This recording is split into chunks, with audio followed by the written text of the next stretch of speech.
At a Saturday lunch, my fiancé announced, "The wedding is off. I do not love you anymore." He said it loud enough for everyone to hear. I smiled and said, "Thank you for being honest." I removed my ring, pocketed it, and said I would be throwing a narrow escape party. His friends stopped laughing when I shared one detail. The Italian bistro in Portland had gone completely silent.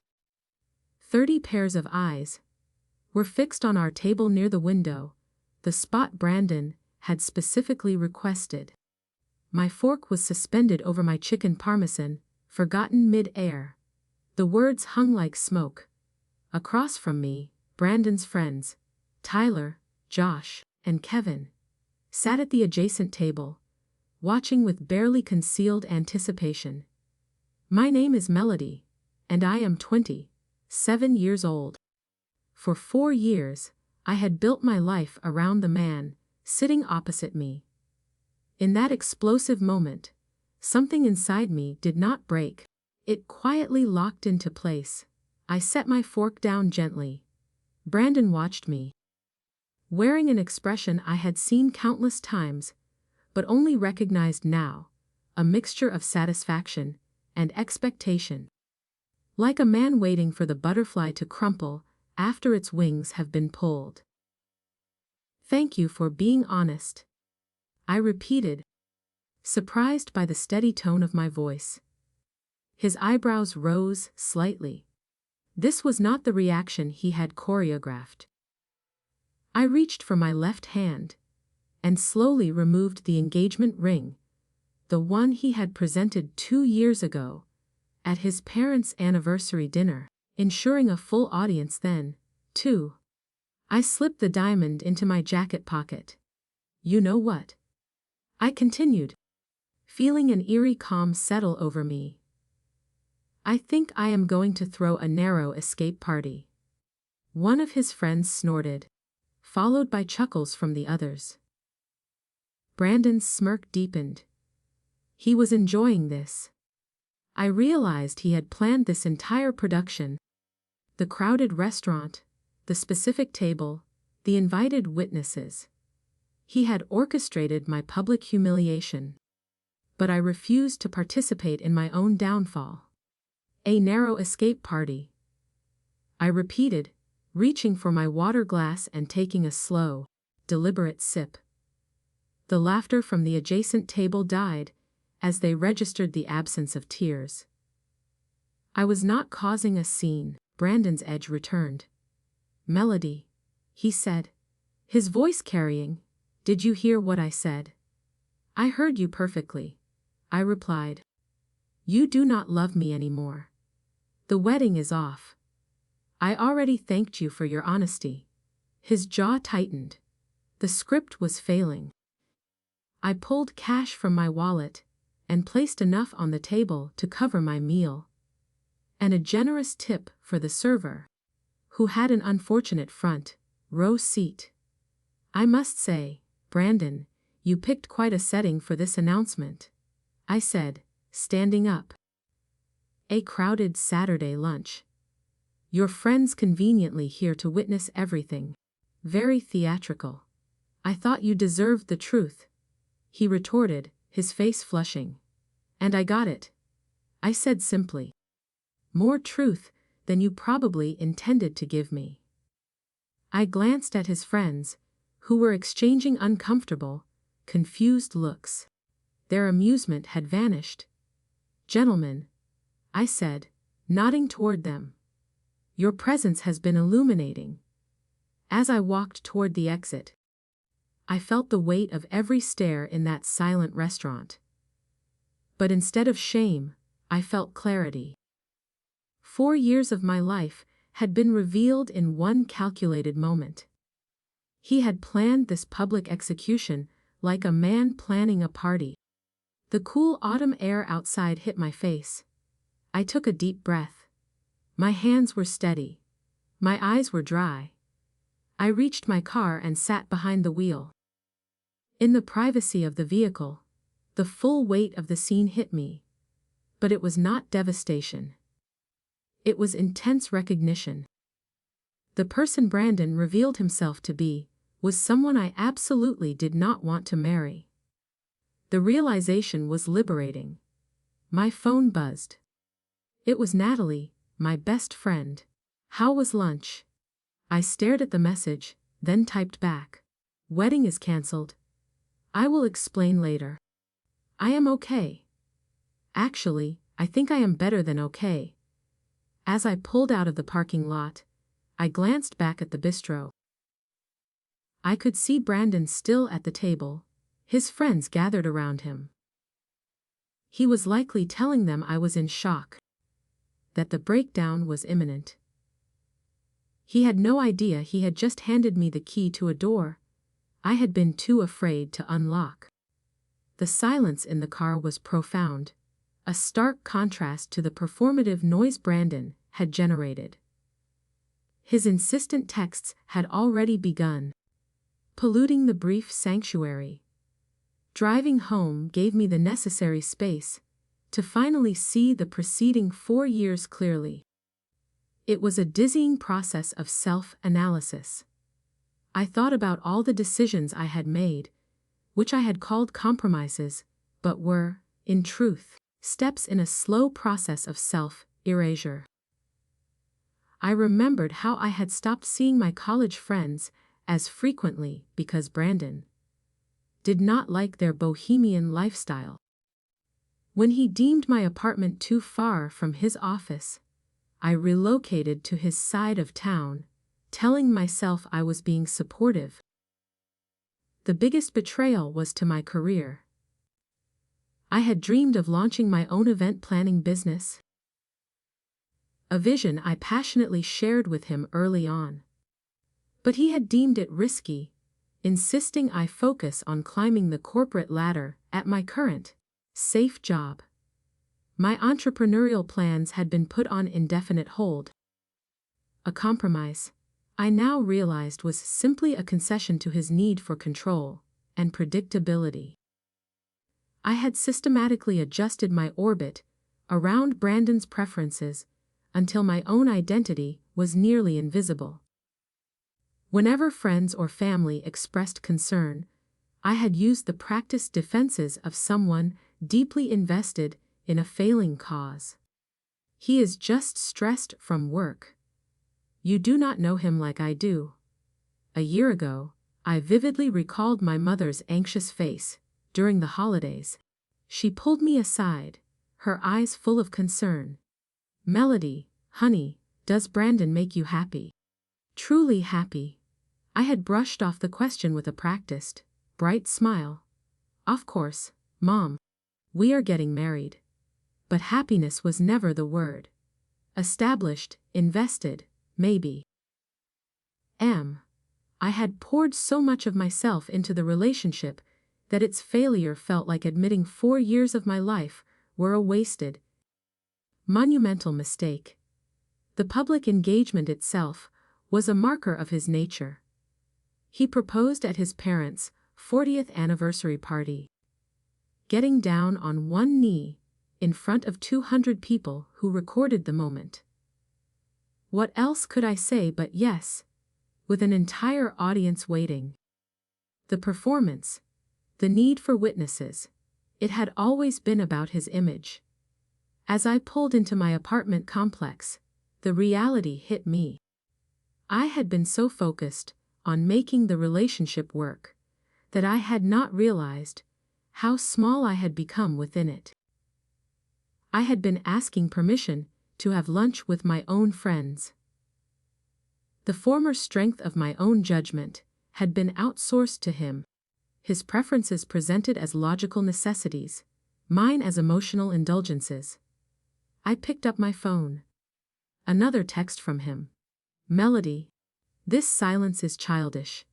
We need to talk like adults. I stared at the message, hovering my thumb over the screen. For 4 years, I would have immediately crafted a reply designed to soothe his ego and meet his expectations. This time, I did nothing. The silence felt powerful, a definitive break from my conditioned response. I was done arranging my actions around Brandon's comfort. Natalie would be arriving soon, and I knew I needed to share everything with her before I lost this crystalline sense of clarity. The quiet of my apartment was broken by a decisive knock. I opened the door to Natalie Hayes, bottles of wine tucked under her arm, and a look of fierce determination hardening her usual witty expression. "Tell me everything," she commanded, settling onto my couch. "Do not leave out a single detail." I recounted the entire restaurant scene. The loud announcement, Brandon's smug anticipation, the presence of his friends, and my spontaneous decision to announce the party. Natalie listened intently, her face shifting from shock to a quiet, firm understanding. "I knew it," she finally said. "I knew something was wrong with that guy." She confessed she had watched me change over the last 4 years. The woman who once stayed up all night, working on business plans, now asking permission for coffee dates. "I did not push you," she explained gently, "because you were not ready to hear it. I knew he would use my intervention to isolate you further. I was just waiting for you to see it yourself." Her validation was an unexpected shield against the shame I had felt for missing the signs.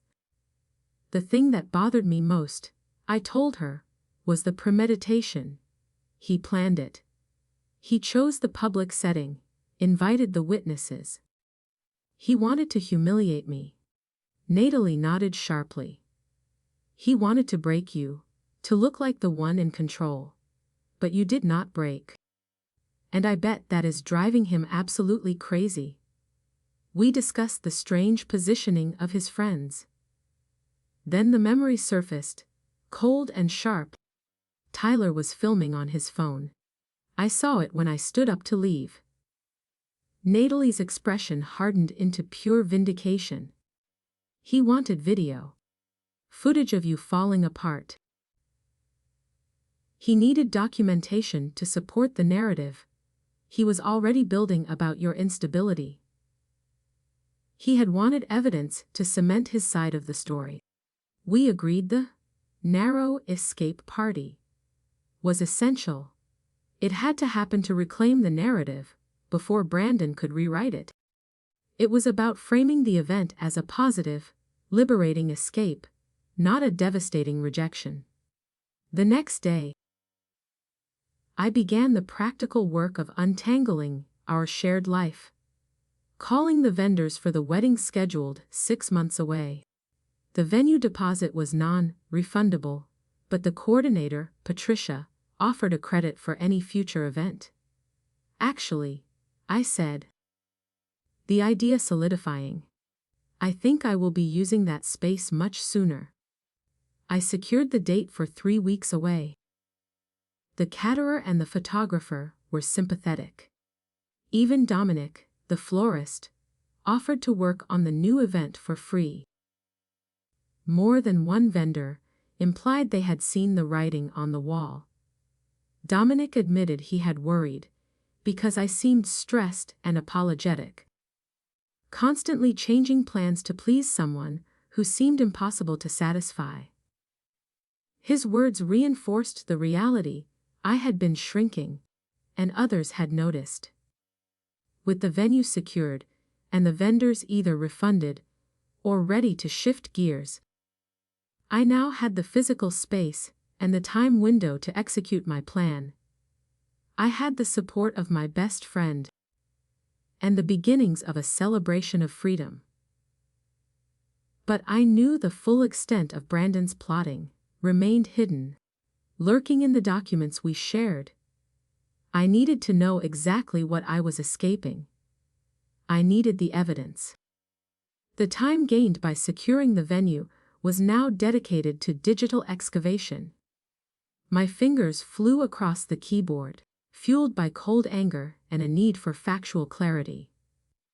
Brandon's initial texts grew more confused, then agitated. I did not do this to hurt you. One read. We need to talk like adults. I remained silent, channeling my energy into the search. I pulled up the master guest list we had compiled for the wedding. As I scrolled, I noticed a file that should not have existed. A separate list I had never seen, titled Priority Notifications. It contained about 40 names, mostly Brandon's colleagues and associates. Next to each name was a note. Wedding update. Send immediately. I clicked on the document history, my stomach tightening. Brandon had created this list 2 full weeks before the Saturday lunch. He had been planning his announcement for at least 14 days. The separate list suggested he had a specific, crafted message prepared for his network. Digging deeper into our shared cloud files, I found a draft of that message. It was a masterpiece of spin. As some of you witnessed today, I made the difficult decision to end my engagement to Melody. This was not easy, but I realized I could not commit to a future with someone who was not aligned with my values and goals. It painted him as thoughtful and principled, making me sound like the problem, someone with defective values and goals. The discoveries accelerated. I located messages in his sent folder from the morning of the breakup. To Tyler, today is the day. Meeting at the bistro at 12:30. I want you there to witness. This is going to be good. His friends were not mere bystanders. They were co-conspirators in a deliberate public humiliation. My hands were shaking, but I continued. There was one final message, sent late the night before the lunch, to someone named Rebecca. Tomorrow I am ending things with Melody. I know you have been patient. I cannot wait to be free and start our new chapter. Rebecca. I did not know a Rebecca, but Brandon certainly did. He had not only planned the breakup for weeks, securing witnesses and crafting a public statement, but he also had a replacement ready. This was not an impulse or a difficult decision. It was a transition, a coordinated campaign. I sat back from the computer, absorbing the chilling reality. He had wanted documentation of my humiliation, a ready audience, and a fabricated narrative. The only thing missing from his meticulous plan was my cooperation. He had expected me to break. He had not expected me to investigate. The documented evidence of the affair, and the 2-week plot was a chilling confirmation of Brandon's calculated cruelty. As I continued to investigate the extent of his deception, my phone buzzed with an increasingly agitated message from him. I do not understand why you are ignoring me. This is not healthy behavior. The full scope of his long-term planning was revealed when Natalie called, her voice tight with controlled anger. I just heard something you need to know, she began. Her coworker was friends with Tyler's girlfriend, and talk had been circulating within Brandon's social circle for months. Brandon was telling his friends that you were emotionally unstable, Natalie revealed. He claimed you were clingy, controlling, and that he was genuinely afraid of what you might do if he tried to end things privately. I felt the air rush out of my lungs. The absolute lie of it was staggering. None of that is true, I whispered, the absurdity hitting me. I know, Natalie said firmly. But that is the story he has been building. The public breakup was designed to create witnesses. He wanted people to see you react, so he could point to it as evidence of your instability. The puzzle snapped together. He had wanted the video evidence to justify the months he spent poisoning my social image. The humiliation was not the end goal. It was the mechanism to prove his fictional narrative correct. The entire event was a performance to protect his reputation and validate his escape. I remembered Tyler filming. He wanted video proof that I was exactly as unhinged as Brandon had been describing. Instead, he had footage of me calmly removing my ring and declaring my freedom. His whole plan depended on a public meltdown. Natalie explained. When you did not give him that, his story stopped making sense. He is panicking because you are making him look like a liar. I thought about all the times in the past 4 years Brandon had casually told me what other people supposedly thought of me. My friends think you are too intense. My mother thinks you are not ambitious enough. I had absorbed those comments, constantly trying to fix problems that were entirely manufactured by him. It never occurred to me that he was systematically building a case against me, poisoning opinions to make his eventual escape look righteous. The scope of the manipulation was immense. It was not a failed relationship. It was a relationship where one person systematically controlled and undermined the other, while preparing an exit strategy designed to destroy her reputation. But in his arrogance, he had never locked me out of the shared accounts. He assumed my grief would render me passive. He had underestimated me. I decided then I would not engage in vengeance or dramatic exposure. My strength lay in the simple, documented truth. I would use the narrow escape party to let people compare the woman he described, unstable, clingy, dramatic, with the woman standing composed before them. If they asked, I would tell them the facts. I had the evidence, and I had my composure. The combination would be far more powerful than any outburst he could have hoped for. The next 2 weeks were a flurry of practical action. Keeping my mind focused and preventing any emotional spiraling, I threw myself into planning the narrow escape party, transforming the hotel ballroom, the venue originally intended for the traditional, conservative wedding Brandon wanted, into a reflection of my actual self. The decor was bold, warm, and eclectic. Deep oranges, rich purples, and touches of gold replaced the sterile white roses and neutral tones I had suppressed for years to match Brandon's preference. This was not a wedding reception, it was a reclaiming of space. My guest list expanded. Word had spread through my genuine friend network that something significant had changed. Friends I had distanced myself from during the relationship were reaching out. Elena, my college roommate, called from Boston. Melody, I heard about the wedding. Are you okay? Brandon ended things publicly in a restaurant. I corrected gently. It is actually the best thing that could have happened. Elena paused. I am going to be honest. I was dreading that wedding. Every time we spoke, you seemed smaller, less like yourself. I kept hoping you would wake up. Her words echoed Natalie's, reinforcing how visible my self-erasure had been. Why did no one tell me? I asked, curious rather than accusing. Because you would have defended him, Elena said simply. You would have pushed us away instead. We were waiting for you to be ready to see it. Brandon's friends were buzzing.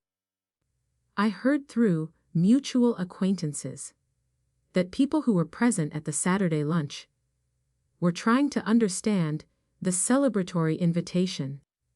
The curiosity was palpable. Then, the final crack in Brandon's foundation appeared.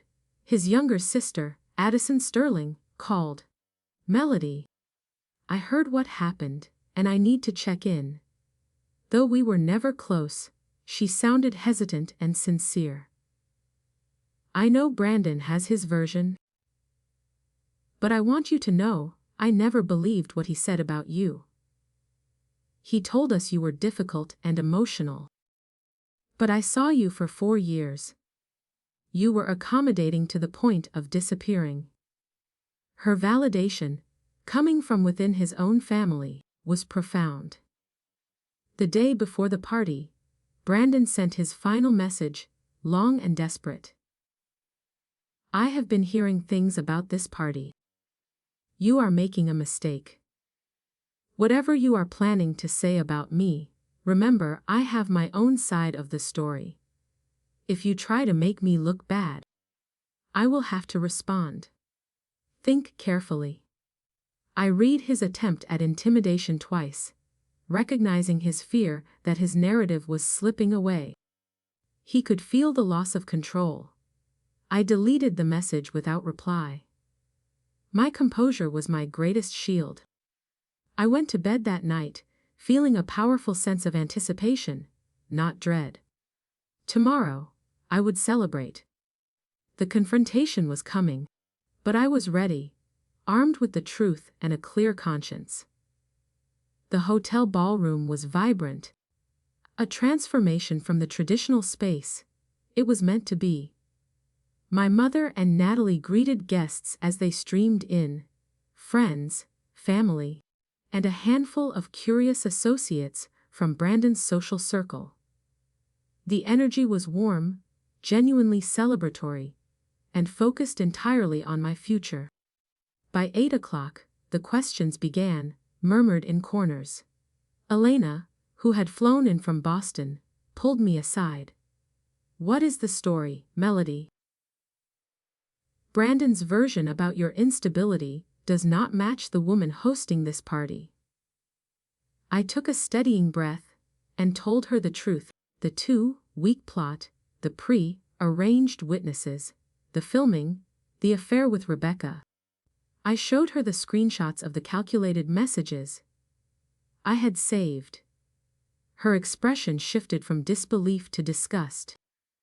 That is sociopathic, she concluded. He literally planned your public humiliation. Word spread quickly through the room. I did not have to shout or make an announcement. I simply answered questions honestly when asked, and the documented evidence, the receipts, did the work for me. Clusters of people were huddled in intense conversation, phones being discreetly passed around. The narrative was collapsing in real time. The definitive shift occurred when Jennifer, Kevin's wife, and one of the women seated at the table that Saturday, approached me. Her face was strained with regret. Melody, I owe you an apology. Kevin told me Brandon needed help getting out of an unhealthy situation. He framed that lunch as an intervention.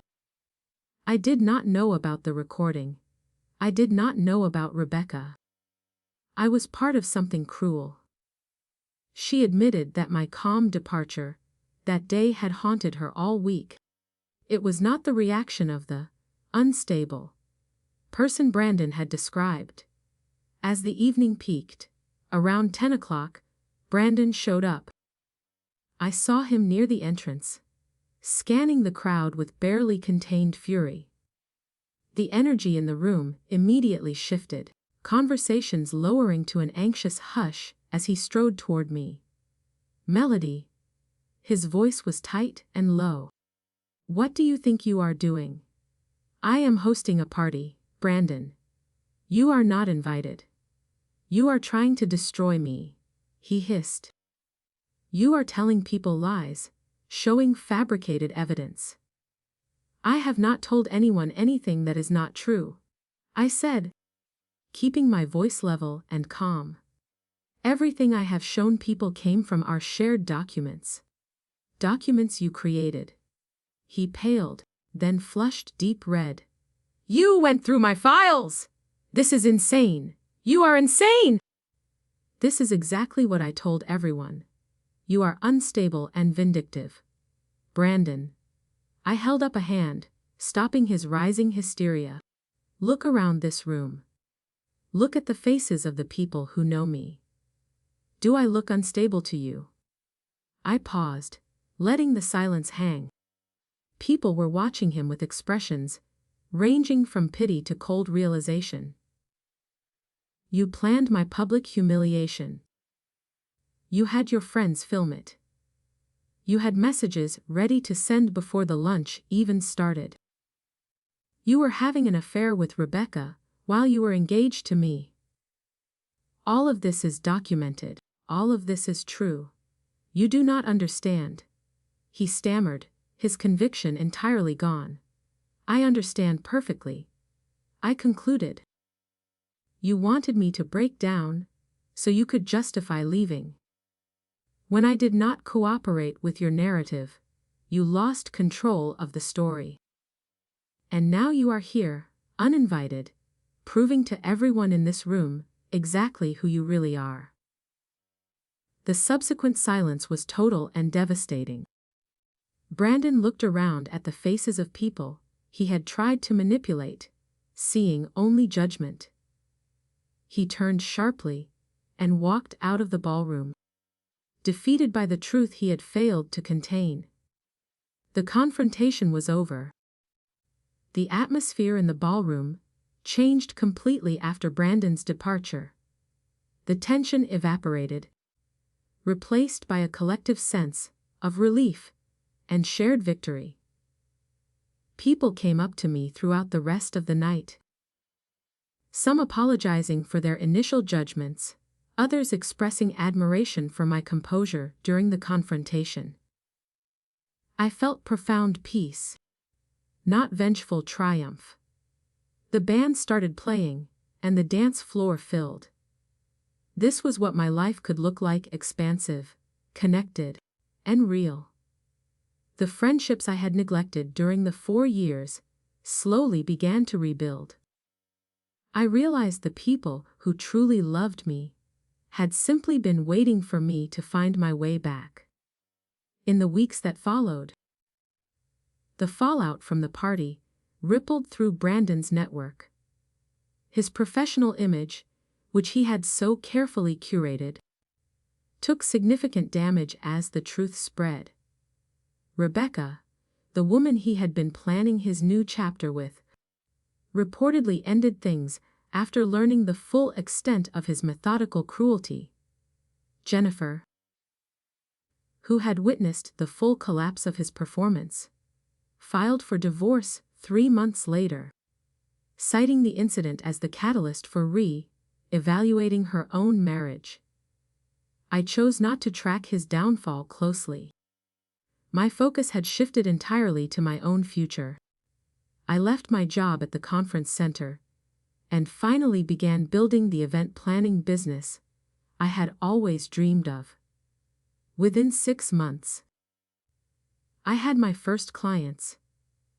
Within a year, I had more work than I could handle alone, building a business that reflected my actual vision, not someone else's idea of what was safe.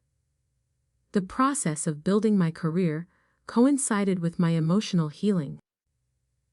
I learned that the accommodating, small woman Brandon needed me to be was just a costume I had worn, believing it was required for love. Real love, I discovered, celebrated my true self. 1 year after that Saturday lunch, I stood in my new office, looking out over the city. Brandon's carefully constructed life had imploded. His pharmaceutical company, quietly, let him go 6 months after the party. His social standing was irrecoverable, the story of his calculated performance, and my calm rejection became his defining legacy. I locked up my office and stepped into the cool autumn air. That moment in the restaurant, which Brandon had meticulously planned as my public destruction, had instead been the precise moment of my liberation. I would not change a single thing. The narrow escape party was never about revenge. It was about taking my life back and finally, unapologetically, being exactly who I was meant to be.